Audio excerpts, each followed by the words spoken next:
Hey guys, Dr. Amy Post-mccorkle here. I hope you are having a great day. You guys seem to be doing really well in the class so far, so I wanted to give you a shout out for that. So we are in summer school, and I was looking through, on week 2, I wanted to look at specifically the essay media analysis method, and I wanted to discuss some examples of, like cultural artifacts, spreadable media artifacts, and I know that it had given a few that have really strong influence in regards to examples in the shell, like Star Wars, Beyonce, but I wanted to kind of get us thinking and just to kind of give a few ideas out there, and then maybe you guys can start to narrow in and decide what you want to write on. So first off, we cannot ignore the influence that Taylor Swift has had on our society. You know, I'm 53 years old, but I work and I teach. My full-time job is at Midland College, and so I work with a lot of different people of different ages, young and to older. And I noticed that the girls that are around 30, that age group, oh my gosh, they are all about Taylor Swift. They've completely grown up on all of Taylor Swift's albums. They identify with the lyrics of each and every song. A couple of the girls I work with have been to a couple of Taylor Swift concerts, and then also not just that age group, but also the teenagers. So I teach a lot of dual enrollment as well. So that's the students that are still in high school, but they can get college credit. So like they're in Texas, you can do that starting from sophomore, junior, senior. So they're actually taking classes at Midland College, but they're actually still in high school. So it's a dual enrollment class. But anyway, I noticed that the young teenagers are really into Taylor Swift as well. And so, how did Taylor Swift, and it, not so, even so much that we have this culture, the Swifties, that are her fans and they are devoted. And how did this come about? Taylor Swift has a huge presence on Twitter, Instagram, YouTube. And so, and the fact that she's had all of these albums, she just has this huge following. And now we have what is known as a co-culture in our society, known as the Swifties. So another one is Justin Bieber. Oh my gosh, this guy, he literally got his start doing his videos himself and uploading them to YouTube. And after enough videos that were out there, he started to get noticed. Specifically, Usher is the one that really took him in, and then they started producing music together. And then of course he started meeting other people like Diddy, and oh my gosh, that's a whole nother example of what's going on in the world. Did he do it or did he not? But I won't talk about that one. But my Justin Bieber, it's like how he became popular was through YouTube and his presence on YouTube. Another one that I want to discuss is disco. Oh my gosh. Guys, when you reflect back to the 70s, we think of disco as the disco era. I was born in 1972, and even so much so that they had a Disco Duck album. So as a little kid, I'm listening to Macho, Macho Duck. I want to be a macho duck. And there was all these lyrics, and the whole album was disco, but it was for little kids. And oh my gosh, I used to love it. But anyway, point is that was a little kid song, but I loved the disco back when I was a young kid. And you noticed it was a vibe, the way they dressed, the way they danced. But how did that become about? Well, the gay clubs specifically started to play faster beats. And in those clubs, they started to dance a certain way, the disco style. And that started becoming noticed, and enough so that next thing you know, some of those songs start to be playing on the radio and started to get more of a pop influence. But really, what really was an influential artifact in that time period was the club Studio 54, the famous club in New York City. And it was, VIP only, only the superstars went, and then maybe superstars' friends that somehow got in. But they looked a certain way. They had that disco look. They danced a certain way with that disco style, and it just became this huge cultural influence, and it spread very quickly. And that era was an entire, it was a vibe, it was a feeling, but really, it started in the gay clubs, but people got a hold of it, those faster beats, and then it started into pop culture, and these radio stations started to play it on their stations, so it was marketed. But and then let's look at today. Okay, what started off as disco in the 70s, I was always a huge fan of EDM music. By the way, we didn't call it EDM back then. We called it house disco or break beats. And back then it was hard to get the music. The music was coming from Europe, and just to tell you how much I was into it, I had a laptop with 6,000 songs on that laptop, which, by the way, that was back when you had to dial in to AOL, and it would take forever for me to download beats. And because of that, I actually had a lot of friends in Oklahoma City that actually made a living being a DJ.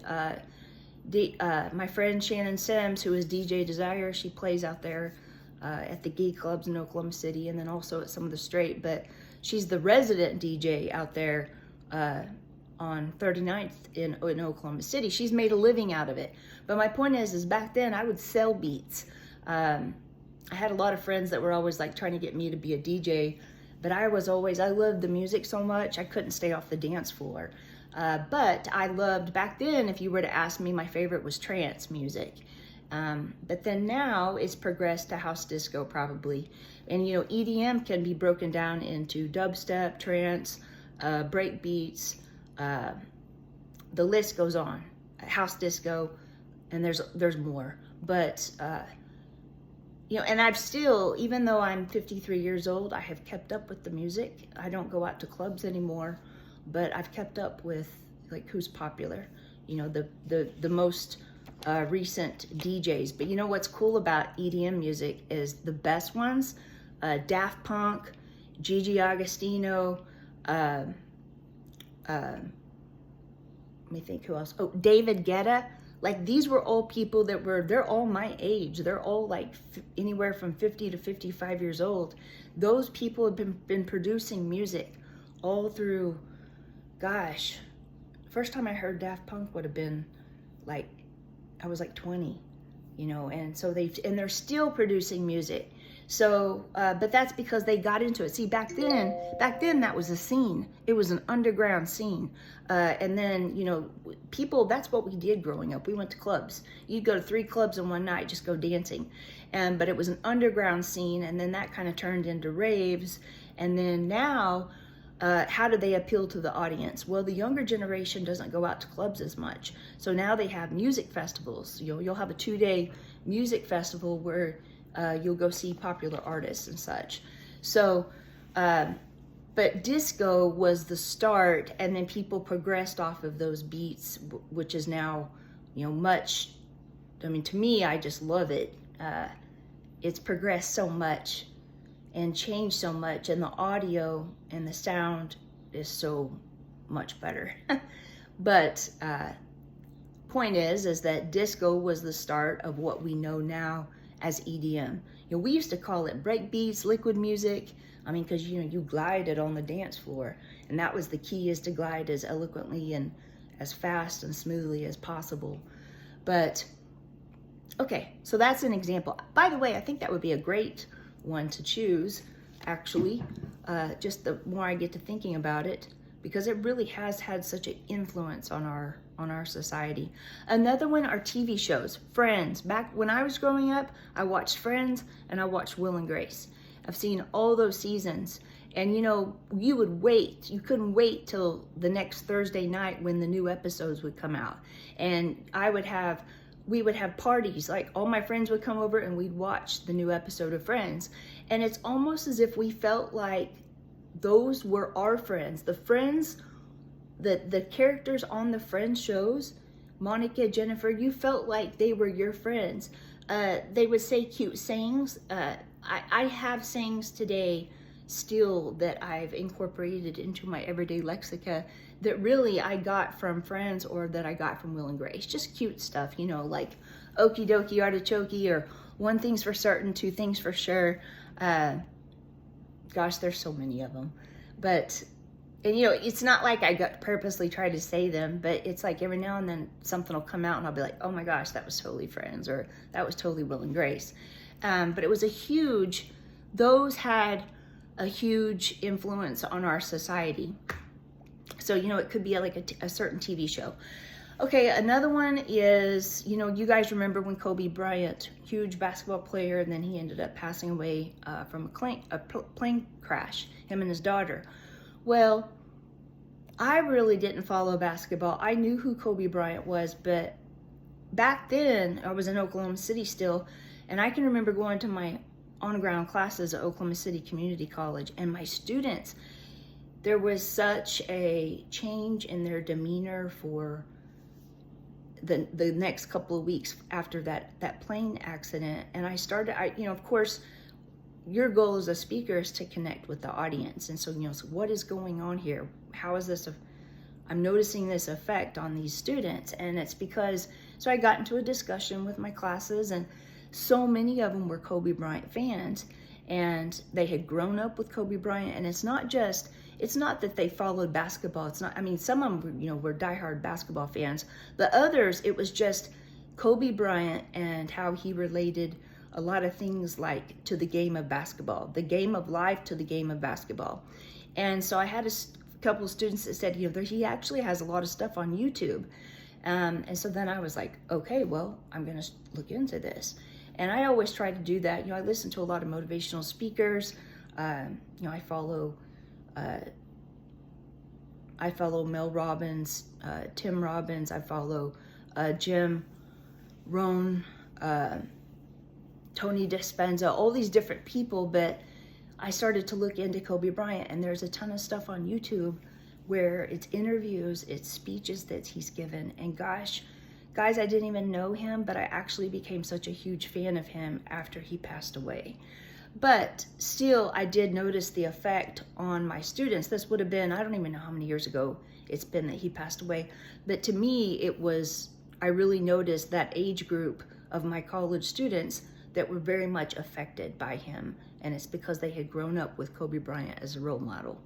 So, I want you for this prompt, is that, you know, I've just been kind of giving a bunch of different examples of different cultural artifacts and the cultural influence or effects that they have on the larger audience, which, you know, is our society or specific cultures in our society. So maybe I want you to kind of start, maybe if you've thought of some examples that are different from mine, then I want you to speak on those examples, you know, various texts, or if you've actually decided what you want to write on for the essay for week 2, then just talk it out. You know, tell us about the different points that you'd like to discuss. Guys, one thing I learned when I was working on my PhD at OU, when I was trying to get through my dissertation, I was really stuck. You know, it was like my dissertation was on the Oklahoma City bombing survivor community, and it was 6 years of research, 3 time periods, and at one point, oh my gosh, I had so much information, and that thing was like almost 1,000 pages. Well, I knew, like, I've got to tighten up, I've got to edit this and get rid of a lot of stuff and really figure out what it is that I'm saying. It's kind of like you know that saying, you can't see the tree for the forest? Well, you know, or you can't see the forest for the tree. Well, if you're in the forest, you can see the individual trees, but you can't see that larger forest. Same thing goes, you know, when you look back, you can see the larger forest, but you can't see the individual tree. Well, I was really stuck, and I was talking to my friend one day, and I was just trying to tell him, you know, I had Post-it notes everywhere, you know, storyboarding, where, you know, you have an idea and you post that. I had this red wall, and I would post, you know, here's this idea, here's this Post-it note, and then, okay, here's this other point that I'm trying to make. And then like, here's another one. All right, well, this one kind of goes with this other one. So I had all these Post-it notes that were grouped together. And sure enough, because it's the storyboarding strategy, and I ended up, but my friend, I was trying to talk to him about it and explain it, because I had to learn really quickly. Okay, if somebody says, well, what's your dissertation on? Well, I had to learn, okay, well, how much time do you have? Do you have 30 minutes for me to talk to you? Do you have 15 minutes? I had to learn to reduce that to like 2 minutes, 1 minute. Ultimately, my dissertation was on the Oklahoma City bombing survivor community, but after 9/11 happened, we saw this social phenomenon of communities that have experienced a crisis going and helping other communities in crisis. And that's, in other words, what started off as the Oklahoma Standard when the bombing occurred in Oklahoma City, that Oklahoma Standard was still continually being defined and redefined after 9/11 happened, and actually still goes on today. You guys probably hear still about the Oklahoma Standard every now and then in Oklahoma City on the news. That term came out of my dissertation. FEMA's the one that came up with that. But anyway, I won't go into my dissertation, but my point is it really taught me to figure out what my points are, what my ideas are, and to narrow in and to really get to the meat and potatoes of what I'm saying. So if you already know your topic for your essay, then simply talk to us about it. When I was telling you about my friend, when he was like, well, just tell me about it, and I started talking to him, he was like, that makes sense. And he was like, you should write that down right now. And I was like, what? And I was just talking it out loud. But then all of a sudden, I started making notes on myself, trying to explain it to somebody else. And that's when I really was able to shape it in a way that I felt that it was reasonable. In other words, that my readers would actually understand what it was that I was trying to say. So that is a strategy. Always talk it out loud. So that's what I want you to do. Maybe give us some examples, and if you already know what you're writing on, then talk to us about it. Tell us what your points are going to be. Okay, guys, I hope you guys have a great week.